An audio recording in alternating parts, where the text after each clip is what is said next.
சொத்து மற்றும் பொறுப்பு விவரங்களை சமர்ப்பிப்பதற்கான கால அவகாசம் நீடிப்பு. தொழில்நுட்ப பிழைகள் காரணமாக மையப்படுத்தப்பட்ட மின்னணு அமைப்பின் பதிவு செயல்முறையை முடிக்க முடியாத அரசு அதிகாரிகள் தங்களது சொத்து மற்றும் பொறுப்பு அறிக்கைகளை சமர்ப்பிப்பதற்கு வழங்கப்பட்ட கால அவகாசம் நீடிக்கப்பட்டுள்ளது. அதன்படி இந்த கால அவகாசம் ஜூலை மாதம் 7ஆம் தேதி நள்ளிரவு 12 மணி வரை நீடிக்கப்பட்டுள்ளதாக லஞ்ச ஊழல் விசாரணை ஆணைக்குழு அறிக்கை ஒன்றினூடாக அறிவித்துள்ளது.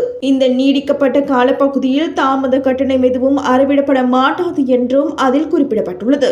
2026-31 அன்றைய நிலவரத்தின்படியான வருடாந்தம் மற்றும் ஓய்வூதியத்திற்கு பின்னரான சொத்து பொறுப்பு விபர பிரகடனங்களை ஜூன் 30ஆம் தேதி அல்லது அதற்கு முன்னர் சமர்ப்பிக்க வேண்டும் என லஞ்ச ஊழல் விசாரணை ஆணைக்குழு இதற்கு முன்னர் அறிவித்திருந்தது. இருப்பினும் சம்பந்தப்பட்ட பிரகடனங்களை ஆகஸ்ட் மாதம் 31ஆம் தேதி வரை சமர்ப்பிக்க முடியும் என்ற போதிலும் அவ்வாறு சமர்ப்பிக்கும் பட்சத்தில் அபராத தொகைக்கு உட்பட நேரிடும் என்று அந்த ஆணைக்குழு வலியுறுத்தியுள்ளது. இதேவேளை கடந்த 28ஆம் தேதி முதல் மத்திய மின்மறுப்பு அமைப்பிற்குள் ஒரே நாளில் அதிகளவான பயனர்கள் பிரவேசித்ததன் காரணமாக ஏற்பட்ட நெரிசலான பிரகடனங்களை சமர்ப்பிப்பவர்கள் தொழில்நுட்ப கோளாறுகளை எதிர்கொள்ள நேரிட்டதாக தங்களுக்கு தகவல் கிடைத்துள்ளதாக லஞ்ச ஊழல் ஆணைக்குழு தெரிவித்துள்ளது. 2023ஆம் ஆண்டின் 9ஆம் இலக்க ஊழல் எதிர்ப்பு சட்டத்தின் பிரகாரம் சொத்து மற்றும் பொறுப்பு விவர பிரகடனங்களை சமர்ப்பிக்க வேண்டிய நபர்கள் லஞ்ச ஊழல் விசாரணை ஆணைக்குழுவினால் நிறுவப்பட்டுள்ள மத்திய மின்னணு அமைப்பின் ஊடாக மட்டுமே தங்களது பிரகடனங்களை சமர்ப்பிக்க வேண்டும்.